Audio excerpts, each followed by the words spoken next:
పేర్లకు పుస్తకమైనా తాకట్టు పెట్టైనా మాకు దానం అనిపిస్తుంది. మానేద్దాం అనుకుంటాను కానీ మానేయలేకుండా పోతాను సీత. నాకు ఇప్పుడు అర్థమైంది సీత, తాగడం వల్ల నేనేం కోల్పోయాను. నన్ను క్షమించు సీత. మీరు తాగడం వల్ల మాలాంటి ఆడ కూతుర్ల జీవితాలు నాశనం అయిపోతున్నాయి తెలుసా. మేము ఇంట్లో వాళ్ళకి చెప్పుకోలేక, అక్క చెల్లెళ్ళకి చెప్పుకోలేక మాలో మేము నలిగిపోతున్నాం.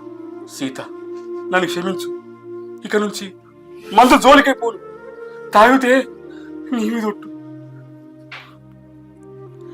అలా అనకండి. మీరు మారిపోతే నాకే అంత సంతోషం కదా. సరే పోదాం పండి.